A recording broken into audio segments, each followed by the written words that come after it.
Brilliant. Good afternoon, Christopher, and thank you very much for giving your time to speak to the Mint today.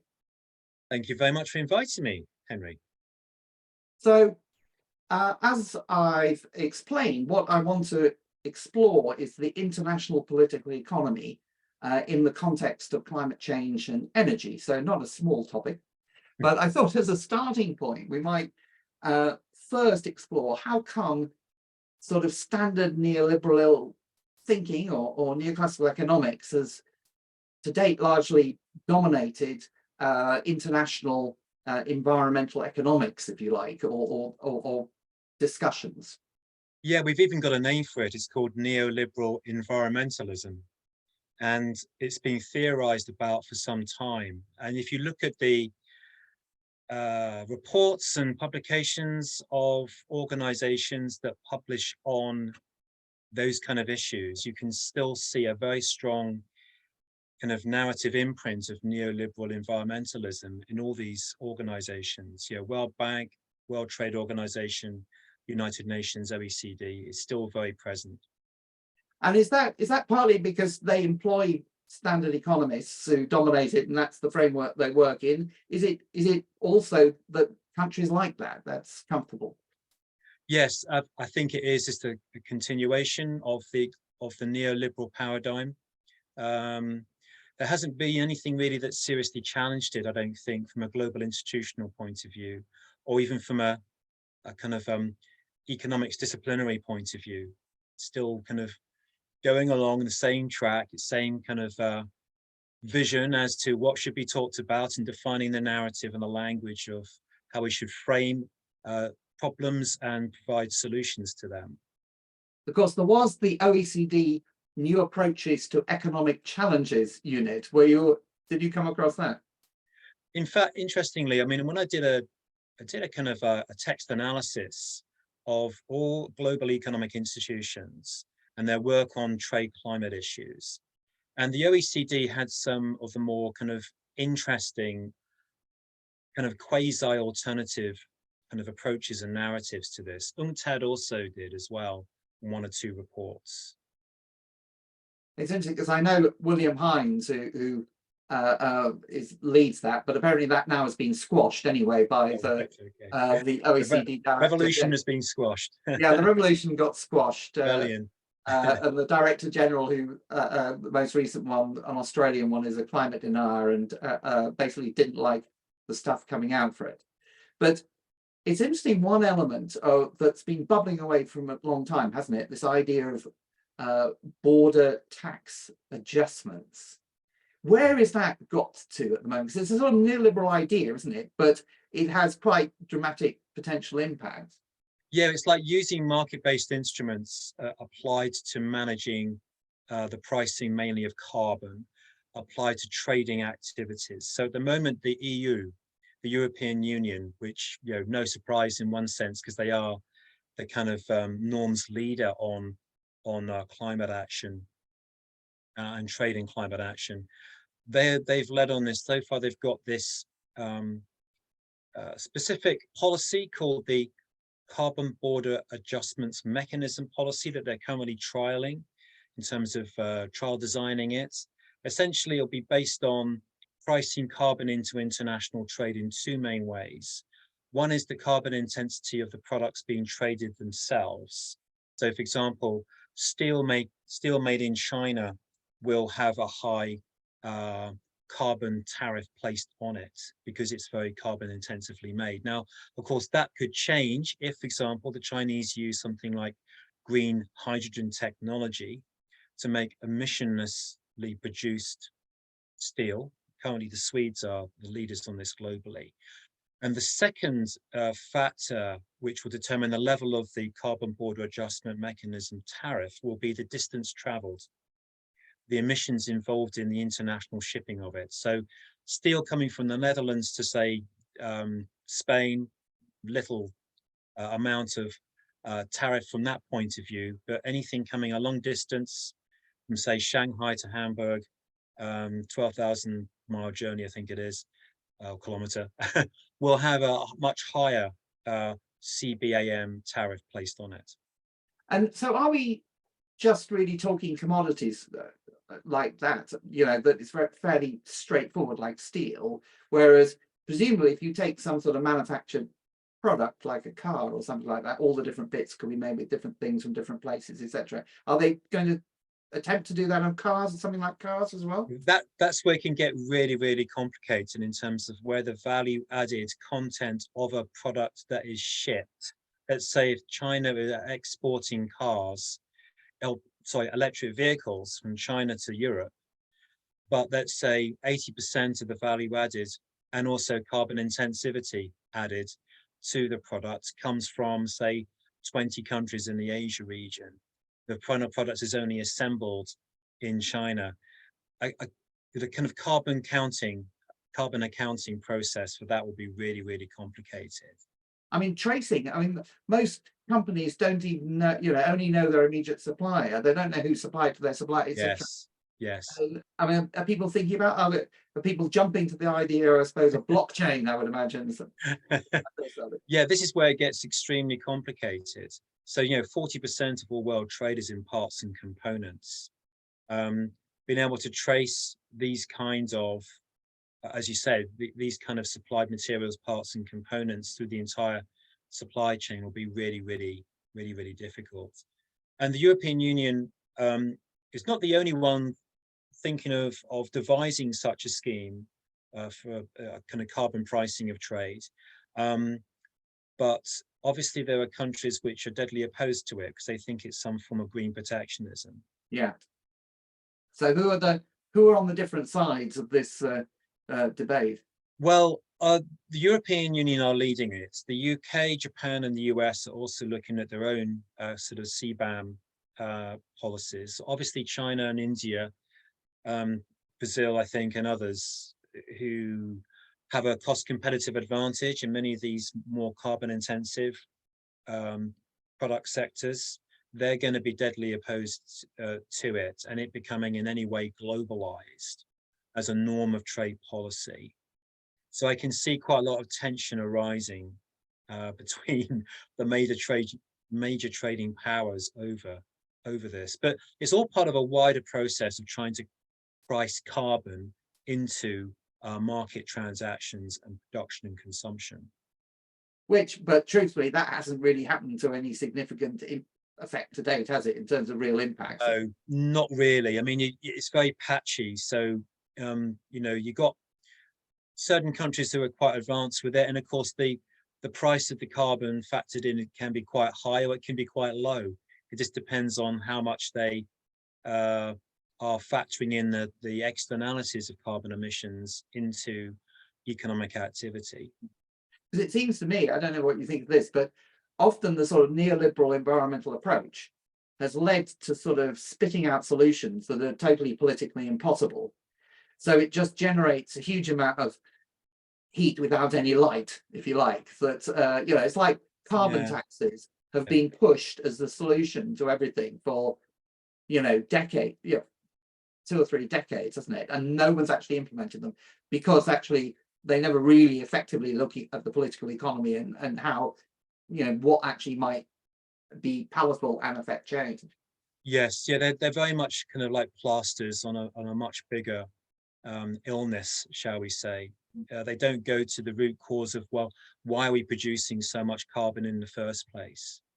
And I'm told, I remember, I think this was reported, it's found in some internal memos for an oil company, I can't remember which one, that they were tactically promoting a carbon tax because they knew it wouldn't work.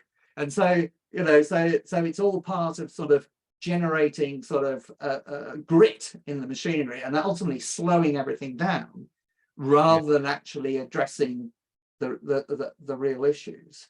Yes, the deeper structural and cultural issues as to why we are still continuing with these massive infrastructures of mass consumption and mass production, still very much structurally based on fossil fuel energy systems. So yeah, it's as I said, like putting a plaster on a really large kind of illness or sore. And not a plaster that never even gets to really work or whatever, just everyone argues about it. It's window dressing, really. Window dressing that everyone can fight about with and life goes on, sort of thing. But so it sort of gets the interesting question, when are things going to get real? I mean, it looks to me certainly that things are getting real in the competition over electric vehicles, that the US is belatedly trying to catch up. And obviously with batteries being key and minerals in them being absolutely crucial, could they become a matter of national security, access to these sorts of metals, and what could that mean? Yes. So green energy is more of a technology based kind of sector, whereas fossil fuels are more commodity based. But nevertheless, when you're manufacturing a number of green energy technologies, you are relying on a number of critical materials like nickel, cobalt, copper, and some of the rarer earths that go into making, for example, wind turbines. And it then becomes a question of, well, who has those critical materials? How well are our recycling and reclamation technologies, so we can actually design recycling into the design of products we're producing now? Because solar panels, for example, produced 20 years ago, were not designed to be easily recycled. So there's going to be increasing, I think, geopolitical tension over accessing these critical materials that are vital to the technologies that we need to make the transition to decarbonized industry and societies and economies. They're only really starting to think about that now, and this has become a real key issue in renewable energy industry and technology development. Because as far as I understand it, the US has a list, doesn't it, of strategic materials, and they've been adding to this list. But I suppose, what are they going to do about it? I mean, I suppose just because you decide material is strategic, if you don't have it in abundance or under your control, etc. I mean, unless you go take over various countries or fight, I mean, presumably there could be some proxy wars over people who are controlling these materials. Well, to wean ourselves off the demand for these materials, we need to be thinking in a much more deeper cultural way. So, for example, are we just going to replace internal combustion engine cars on a one-to-one basis with electric vehicles because everyone wants to own their own car? Now, that will create a problem in itself for a number of reasons. For example, you need a much bigger grid, national grid, to power up, charge up the cars. That grid needs to be charged up itself or powered by renewable energy if you're going to make EVs green. But also, do we want to start thinking about how we can remove the number of very large metal boxes that kind of are completely pervasive throughout our whole society? Can we think of a new way of approaching ownership? Can we use digital technology so we can share vehicles? Because 90% of the time, a car is not doing anything. It's sitting in a car park or on a driveway on a roadside. Do we need to have so many cars? There are deeper thinkings about dematerializing our society and about trying to think of, do we want to have a mass consumption kind of culture? Can we think of just getting by with less? But kind of connected to the post-growth, degrowth kind of debates about. Yeah. Would it be unfair to say that governments to date have shown themselves totally useless at changing culture? Yeah.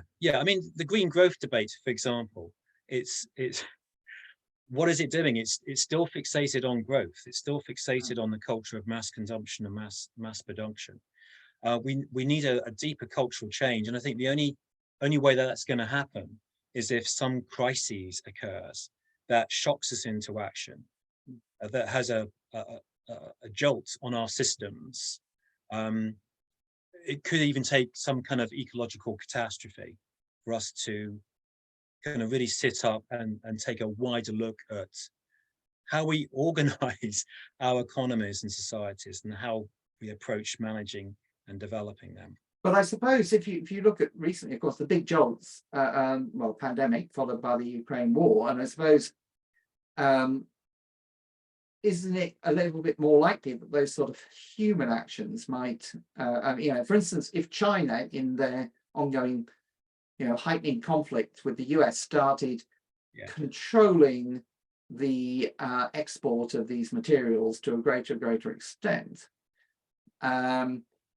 could that might be a jolt? No. I think the Russia-Ukraine war is not a big enough jolt. I don't think COVID was. I think you need something really mega. I mean, I'm not talking here kind of Hollywood disaster movie scale necessarily, but a major conflict, it could have the necessary jolts, but I think we need an ecological jolt, not a geopolitical one, to start taking climate change and sustainability seriously. But it's So kind of, interesting how that works. Have you looked at, I mean, because Australia obviously was a good example of the amazing wildfires yes, affected a huge number of people and sort of blacked out the sun for some period, and seemed this should never happen again. And obviously the fires in the US, and the heat dome in Canada, etc. There've been some pretty basically big ones, yeah. but have they fed through? I think events like that, extreme weather events, will help bring about some pace of cultural change. I'm not saying that you need a mega big kind of catastrophe event to bring about structural change. It just depends on how quickly we think we need structural change and systemic change. There has been, of course, cultural change on environmentalism over the last 50, 60, 70 years.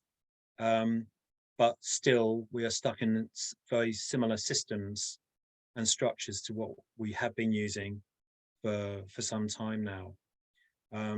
I don't know, I mean, it's all quite speculative, but I'm just thinking, having studied these kind of subjects for the last 20, 30 years and seen no real kind of radical changes, only kind of incremental ones in keeping with a kind of ecological modernization theory of how we will eventually become more sustainable. Yes. I'm not convinced by that argument, that theory. I think that we need a really serious jolt that will help us internationally collaborate, or even it could be just a kind of club of organizations, powerful ones, could be business, doesn't have to be nation states, trying to put forward new ways, new alternatives of doing things. Are there any groupings you think that are more ambitious that are arising that we could look to with hope? Sadly not. I'm desperately looking for a bit of good news to end this. Yeah, I know, I don't mean to be a prophet of doom here, but I mean, I study sustainability in business as well as kind of international political economy, and you can see that there are organizations that are quite kind of pioneering and forward thinking. The adopting circular economy model, closed loops of resources in designing waste out of the system and applying that principle to many production and consumption systems. So yeah, there are certain kind of technical solutions out there, but I think we need deeper cultural change, the way we think and behave.